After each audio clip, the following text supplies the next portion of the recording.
Saudara, kita ke sorotan selanjutnya. Menko PMK Muhadjir Effendi menerima kedatangan dari ibu dan bayi yang tertukar selama 1 tahun. Muhadjir berjanji akan mengawal kasus ini hingga tuntas. Menko PMK akan menurunkan Deputi 4 untuk mengawal kasus tertukarnya bayi di Bogor hingga tuntas, saudara. Selain itu, Muhadjir juga berpesan agar kejadian serupa tidak terulang kembali. Pihak rumah sakit harus tetap menerapkan SOP yang sudah ada. Beliau langsung akan menurunkan Deputi 4 untuk mengawal dan menyelesaikan permasalahan ini. Beliau juga mengatakan bahwa akan melihat rumah sakit itu harus mengikuti standar SOP yang sudah ditetapkan, dan sampai ada kejadian lagi sampai bayi tertukar seperti ini.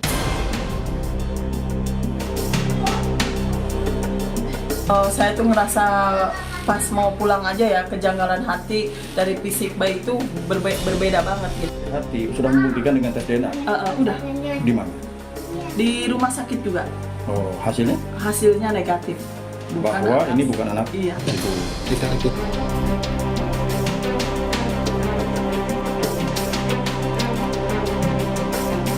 Kasus dugaan bayi tertukar yang dialami oleh seorang ibu bernama Siti Mauliah di Bogor, Jawa Barat terus didalami polisi.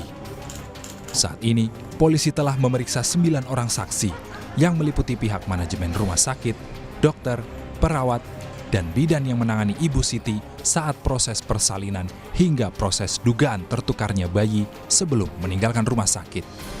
Sementara untuk proses tes DNA, menurut rencana akan dilakukan minggu depan terhadap ibu lainnya yang bayinya diduga tertukar dengan bayi Ibu Siti.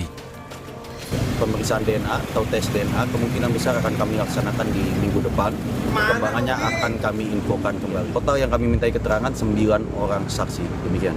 Untuk adapun saksi-saksi yang kami periksa dari pihak rumah sakit, dari mulai manajemen, kemudian pihak dokter, perawat maupun bidan yang menangani Ibu SM saat melaksanakan persalinan. Saat ini sedang kami lakukan kajian terhadap hasil pemeriksaan tersebut. Selain meminta bantuan polisi, Siti Mauliah juga sempat mendatangi kantor Komisi Perlindungan Anak Indonesia atau KPAI beberapa hari lalu. Kedatangan ini untuk meminta KPAI turut mengawasi kasus dugaan bayi tertukar yang dialaminya. Selain itu, kepada KPAI, Siti juga meminta pendampingan psikologis. Meminta KPAI untuk mengambil bagian dalam pengawasan terkait kasus ini agar dalam waktu singkat itu bisa diselesaikan. Yang dimohonkan ke kita juga terkait pendampingan psikologis anak ya.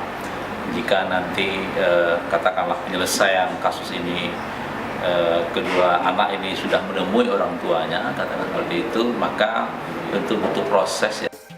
Sebelumnya, Siti Mauliah melahirkan pada 18 Juli 2022. Kecurigaan bayinya tertukar sudah dirasakan Siti saat hendak membawa sang bayi pulang dari rumah sakit.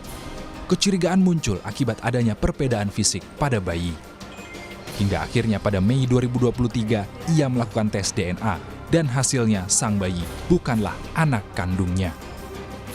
Tim Liputan, Kompas TV.